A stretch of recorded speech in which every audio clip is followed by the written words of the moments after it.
Bueno, buenos días a todos. Estamos muy contentos con la presencia de cada uno de ustedes en esta iglesia hispana de Coral Reef Baptist Church, y vamos a tener el tiempo de la escuela dominical que tenemos todos los domingos a las 10. Vamos a continuar con el Evangelio de Juan. Vamos a orar. Señor y amante Padre, te damos gracias por tu amor. Humillados te pedimos perdón por todos nuestros pecados. Glorificamos y magnificamos tu nombre. Y prepáranos de mente y corazón para recibir la enseñanza de tu palabra. Sé con cada hermano aquí presente, con aquellos que están en camino y con todos los que nos pueden ver a través de las redes sociales. Lo ponemos todo en tus manos, Señor, y gracias por tu amor. En el nombre de Jesucristo te lo pedimos. Amén. Bueno, vamos a tener este Evangelio de Juan. Vamos por la parte número 4. Hoy estamos en el capítulo 2. Y vamos a leer estos versículos, pero lo vamos a considerar después. Dice, muchos creyeron en su nombre, viendo las señales que hacía, pero Jesús mismo no se fiaba de ellos, porque conocía a todos y no tenía necesidad de que nadie le diese testimonio del hombre, pues él sabía lo que había en el hombre. Juan 2, 23 y 25. Bueno, para poner en contexto el estudio, muchos pues no creen que Jesucristo es el Dios encarnado, y Cristo tiene los mismos atributos del Padre, igual que el Espíritu Santo, y aquí es un atributo, o sea, la omnisciencia. Dice que él no tenía necesidad de que nadie le diese testimonio del hombre, pues él sabía lo que había, no en el hombre, o sea, no es que sabía del hombre, sino lo que había dentro del hombre, en su pensamiento, en su corazón, y eso solamente lo puede hacer Dios. Juan es el evangelista que más profundamente habla precisamente de la divinidad de Cristo. Y vamos a ver allí en el capítulo 2 estos versículos. Dice, estaba cerca la Pascua de los judíos. Acuérdense que la Pascua se recordaba la salida del pueblo judío de Egipto. Y subió Jesús a Jerusalén y halló en el templo a los que vendían bueyes, ovejas y palomas, y a los cambistas allí sentados, y haciendo un azote de cuerdas, echó fuera del templo a todos, y las ovejas y los bueyes, y esparció las monedas de los cambistas y volcó las mesas. Juan 2, 13 y 15. Bueno, siempre hemos dicho que los atributos de Dios todos son iguales y perfectos. Dios es amor, Dios es misericordia, Dios es paciencia, pero también Dios es un Dios de justicia y de ira justa. Y aquí, pues, Cristo, que es el Dios encarnado, lo demuestra.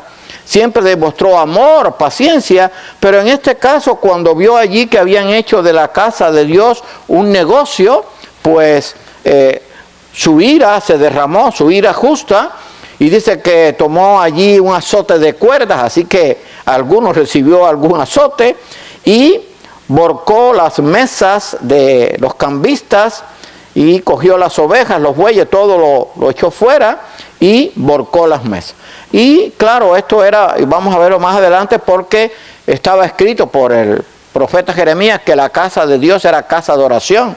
La casa de Dios no es para hacer negocio, venimos a escuchar la palabra de Dios y a tratar de aprender más de su palabra.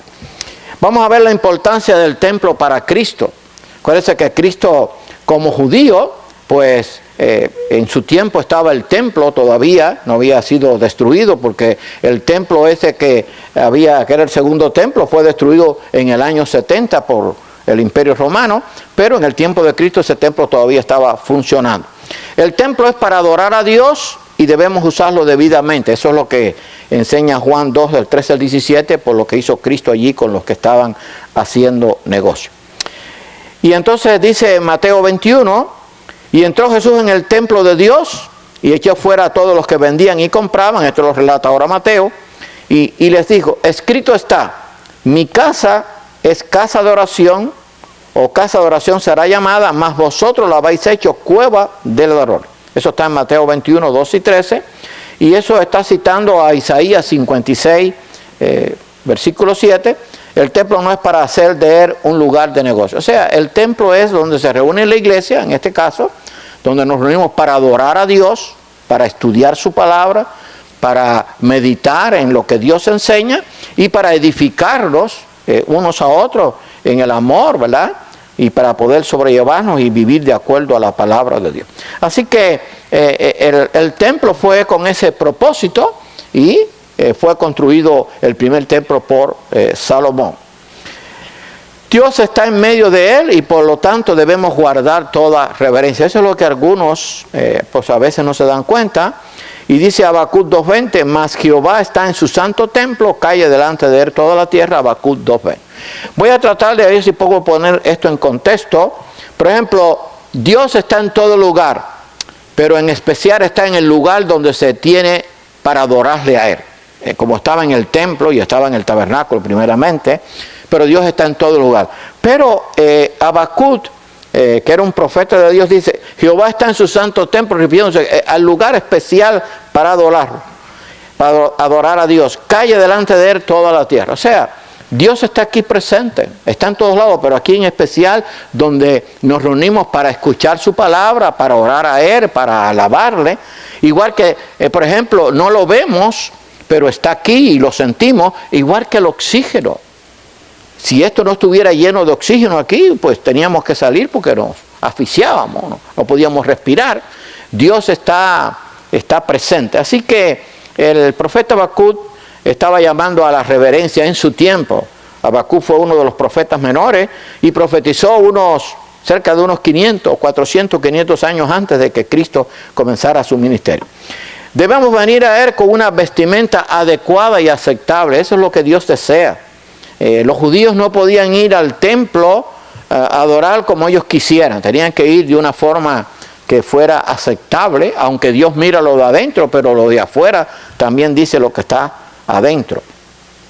Y entonces Pablo le escribe a los colosenses, a la iglesia de Colosa: vestidos pues como escogidos de Dios, santos y amados, de entrañable misericordia, de benignidad, de humildad, de mansedumbre, de paciencia, y sigue el pasaje, y sobre todas estas cosas vestidos de amor, que es el vínculo perfecto. Eso está en Colosenses 3, 12 y 14, y pueden leer Efesios 4 y 1 de Timoteo capítulo 2.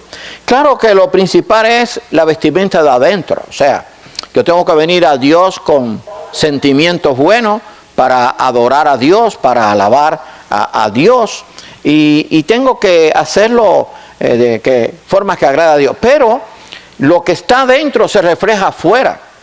O sea, yo siempre he tratado así desde que yo conozco al Señor, de venir al templo lo mejor vestido posible. Y desde que soy pastor siempre lo he hecho de la forma que yo creo que es la más correcta.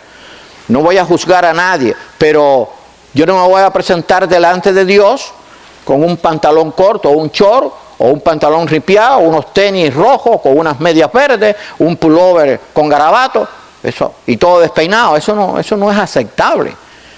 El corazón también Dios lo mira, pero la apariencia de afuera también. Por eso Dios exigió la vestimenta de los sacerdotes, porque si no, no lo hubiera hecho. Claro, si yo vengo con el traje bien vestido y mi corazón está sucio, de nada sirve. O sea, tengo que venir bien por dentro y por fuera. Eso es lo que quiero decirle. Y por eso, después si usted tiene un tiempo, léese cómo Dios en detalle habló de la vestimenta de los sacerdotes que ministraban en el templo. O sea, no podían entrar como ellos querían. Y si faltaba solamente una pieza de todo el vestuario, moría el sacerdote, ahí no había amonestación.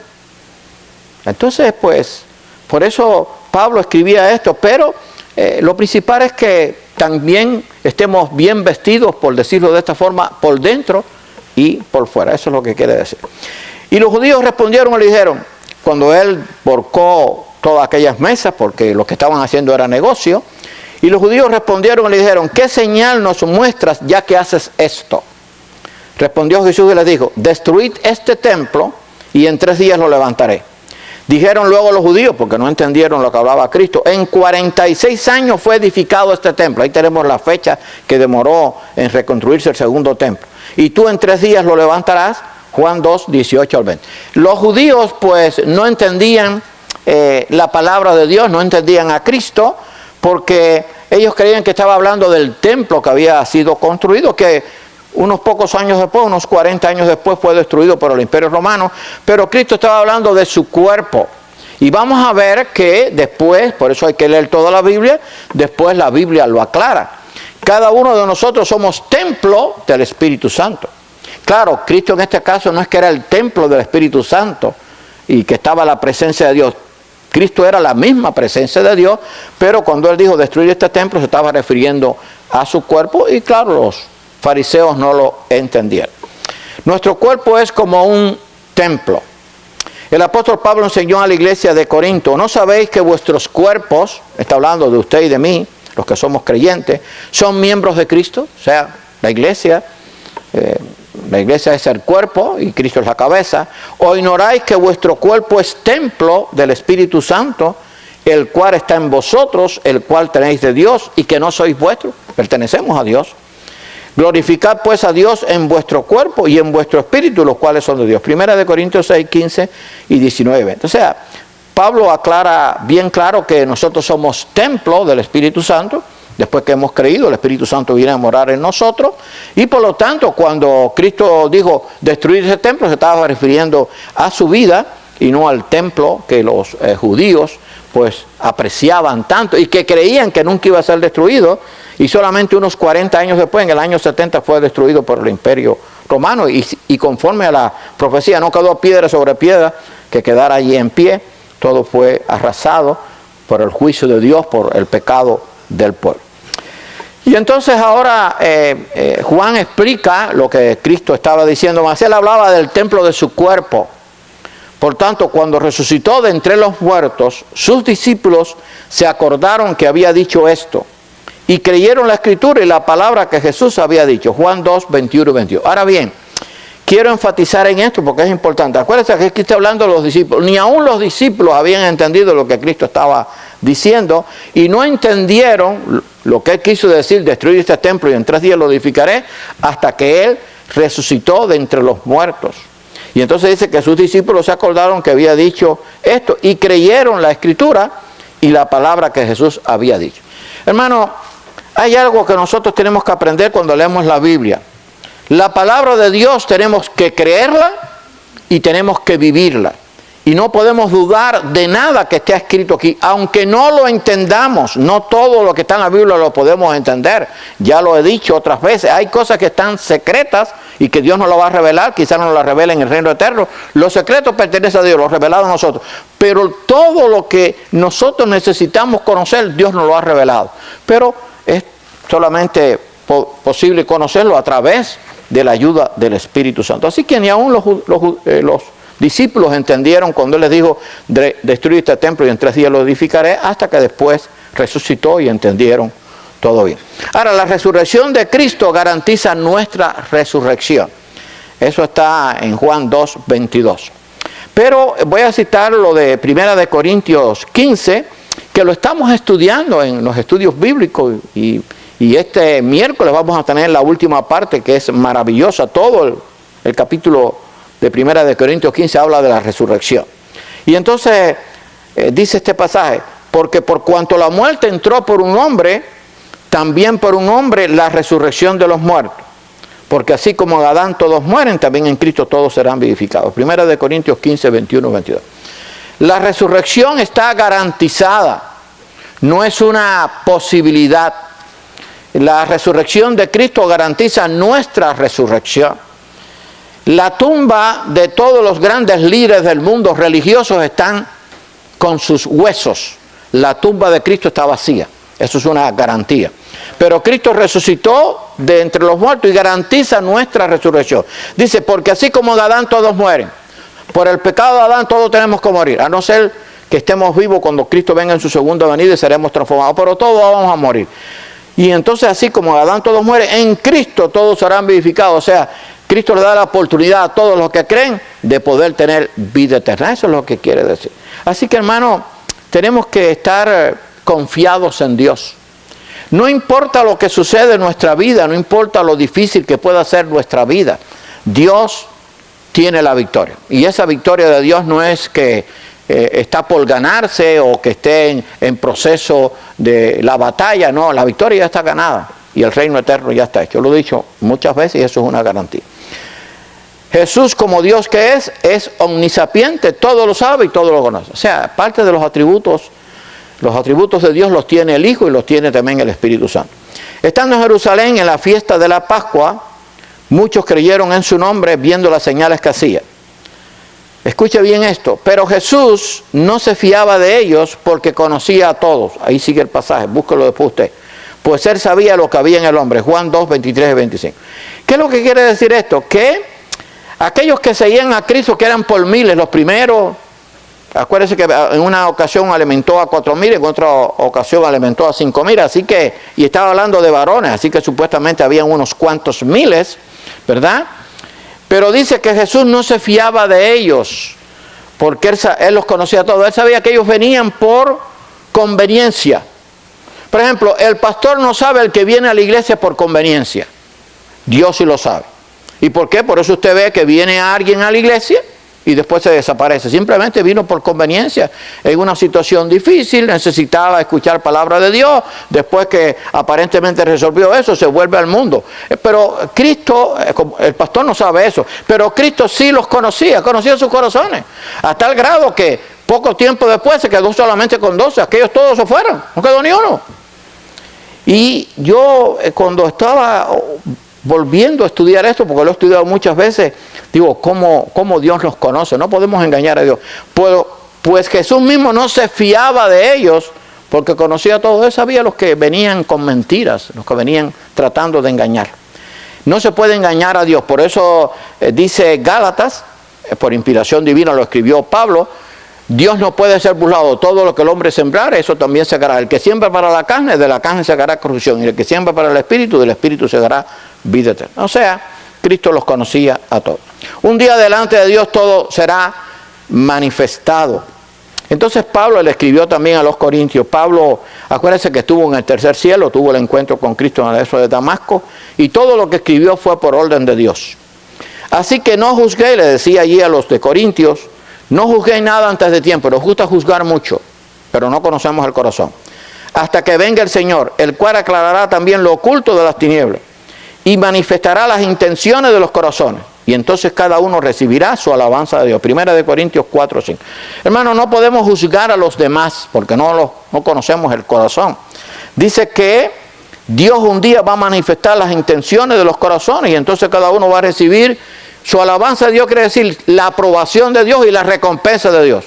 Muchos, no lo digo yo, lo dijo Cristo, me dirán aquel día, Señor, en tu nombre predicamos, que es profetizamos, en tu nombre echamos fuera demonios, en tu nombre hicimos muchos milagros, y Él va a decir, no os conozco, apartados de mí, hacedores de maldad. Así que no podemos juzgar, pero Dios sí puede juzgar, porque Dios conoce los corazones, las intenciones del corazón, y Él conoce si en verdad le estamos alabando, adorando de verdad, o lo estamos haciendo simplemente por aparentar lo que no somos. Y entonces el autor de Hebreos, no se desconoce su autor, algunos creen que haya sido el apóstol Pablo, pero no hay seguridad. Y dice Hebreos 4:13, y no hay cosa creada que no sea manifiesta en su presencia. Está hablando de la presencia de Dios. Antes bien, todas las cosas están desnudas y abiertas a los ojos de aquel a quien tenemos que dar cuenta. Hebreos 4:3.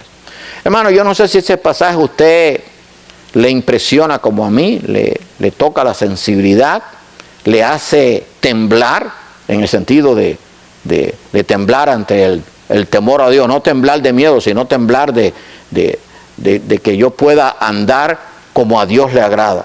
No hay cosa creada que no sea manifiesta en la presencia de Dios. O sea, todos un día pues vamos a tener que dar verdaderamente cuenta a Dios y Dios va a juzgar de acuerdo a nuestro corazón. Dice que antes bien todas estas cosas están desnudas y abiertas a los ojos de aquel a quien tenemos que dar cuenta. O sea, nosotros, a no ser la gente que vive en esos pecados terribles, nosotros, ¿cómo salimos de la casa? Vestidos. ¿Cómo andamos en la casa? Vestidos. O sea, nadie quiere desnudarse delante de otro. ¿Por qué? Porque nadie le agrada eso, a no ser uno que estén unos depravados sexuales. Bueno, pues delante de Dios, lo que quiero decir, estamos como desnudos, pero no desnudos de la ropa esta, sino desnudos en el sentido de que Dios conoce mis pensamientos, mis sentimientos, mis intenciones. Y por lo tanto, hermano, tengo que decir, Señor, ayúdame a yo serte fiel. No podemos engañar a Dios con palabras. A Dios no se engaña con palabras. A Dios solamente podemos presentarnos con el corazón, porque Dios no puede ser burlado. Así que este texto, grave, subrayalo en su Biblia, Hebreos 4:3. Todas las cosas están desnudas y abiertas a los ojos de aquel a quien tenemos que dar cuenta. Por eso que el día del juicio nadie podía excusarse. Y como conclusión, y espero, hermanos, que esto haya sido de bendición. Escuche bien esto, lo voy a leer 2 veces. Los hombres pueden engañar. a los hombres. Los gobernantes pueden engañar a los ciudadanos. Los médicos pueden engañar a los pacientes. Los comerciantes pueden engañar a los clientes. Pero nadie podrá engañar a Dios, pues Él conoce los corazones, pensamientos e intenciones de todas las personas.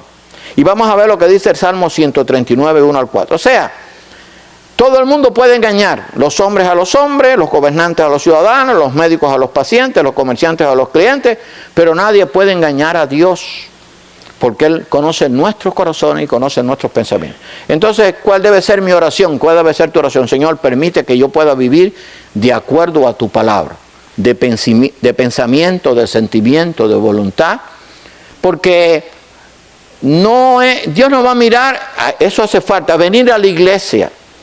Dios no va a mirar de que si el pastor predica bien. Dios lo que va a mirar es la intención del corazón. ¿Cómo lo hemos hecho? ¿Lo hemos hecho en verdad por amor a Dios? ¿O por conveniencia? ¿O por dinero? ¿O por otra cosa cualquiera? ¿O por fama? ¿O por la vanagloria del mundo?